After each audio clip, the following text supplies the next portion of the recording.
कहते हैं दोस्तों, अगर आप बहुत बड़ी मुसीबत में हैं तो उस वक्त जब आपको कोई रास्ता नहीं दिखता तो सिर्फ आप चमत्कार का इंतजार करते हैं कि काश भगवान कोई चमत्कार कर दे और मैं इस परेशानी से दूर हो जाऊं। ऐसी ही एक कहानी मैं आप लोगों को सुनाने जा रही हूं जिससे आपको बहुत हिम्मत मिलेगी कि जब हमारे सारे रास्ते बंद हो जाते हैं तो ईश्वर हमें कोई ना कोई रास्ता जरूर दिखाता है।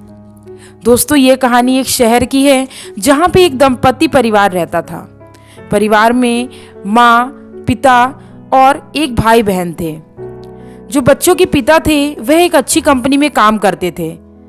उनकी माँ घर संभालती थी, घर की गृहिणी थी। दोनों भाई बहन एक दिन ग्राउंड में खेल रहे थे। दोनों खेलते खेलते भाई अचानक से बेहोश हो गया।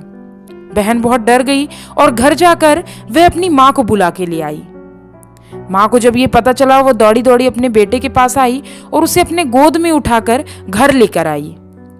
माँ ने किसी तरह उसे होश में लाया और पूछा कि बेटा, तुम्हें क्या हो गया था? आखिर तुम कैसे बेहोश हो गए? उस बच्चे ने कहा कि माँ, मेरे सर में अचानक से दर्द हुआ जिसके कारण मैं बेहोश हो गया था। उसके बाद कुछ दिनों बाद फिर से वैसे ही हुआ और वह लड़का फिर से बेहोश हो गया। यह सब देखकर उसके पिता ने उसे हॉस्पिटल लेकर गए।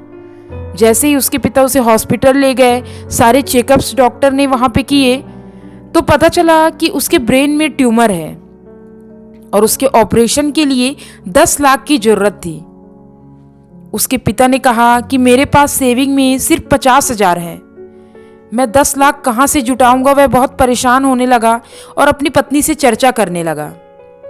पत्नी भी बहुत निराश हुई, रोने लगी कि मेरे बच्चे की जान किस तरह बचेगी। हे प्रभु, कोई रास्ता दिखाओ। बेटी वहीं पे खड़ी थी, यह सब सुन रही थी। वह बच्ची भागते भागते मेडिकल की तरफ गई और मेडिकल की दुकान पर वह सभी को आवाज देने लगी, लेकिन उसकी आवाज कोई भी नहीं सुन रहा था। वह अपने हाथ में गुल्लक पकड़ी हुई थी। उसने जमीन पर जोर से गुल्लक को फेंका। सभी लोग उसकी तरफ देखे और मेडिकल वाला बोला कि बेटा, क्या हो गया? आखिर तुमने अपना गुल्लक क्यों नीचे फेंक दिया? तब उस बच्ची ने कहा कि मुझे इस पैसों से चमत्कार चाहिए। आप मुझे चमत्कार दे दो, कितने पैसे में आएंगे बता दो। सभी लोग आश्चर्य हो गए कि आखिर तुम ऐसा क्यों कह रही हो।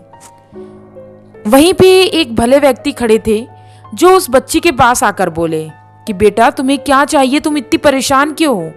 तब उसने कहा कि अंकल, मुझे चमत्कार चाहिए जिसके लिए मेरे पास ये पैसे हैं। मैं इन पैसों से चमत्कार खरीदना चाहती हूँ ताकि मेरे भाई की तबीयत ठीक हो जाए।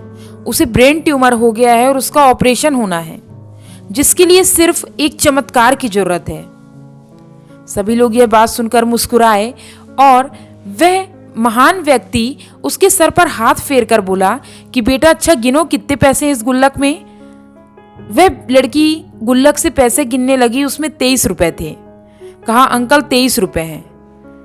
तब उस महान व्यक्ति ने कहा, चलो ठीक है, इस 23 रुपए में मैं तुम्हें चमत्कार दे देता हूं। वह दोनों हॉस्पिटल की तरफ जाने लगे।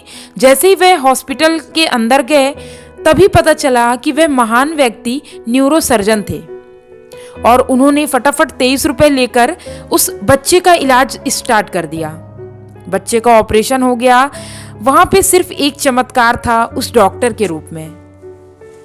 उसने बच्ची को बताया कि चलो ठीक है, मैंने तुमसे 23 रुपए ले लिया और तुम्हें मैंने चमत्कार दे दिया। अब तुम्हारा भाई जल्दी से ठीक हो जाएगा। दोस्तों, इस कहानी से हमें यह सीख मिलती है कि कहीं ना कहीं जब सारे रास्ते बंद हो जाते हैं तो ईश्वर हमें कोई ना कोई रास्ता जरूर दिखाता है। हमारी परेशानी को दूर करने के लिए वह किसी ना किसी को हमारे पास जरूर भेजता है। बस हमें सब्र की जरूरत होती है। ईश्वर जो भी हमारे साथ करता है वह हमारे भले के लिए ही करता है। उम्मीद करती हूँ दोस्तों, यह छोटी सी कहानी आपको पसंद आई होगी। मिलती हूँ इसी तरह अगली कथा कहानी के साथ। तब तक के लिए जय हिंद, वंदे मातरम।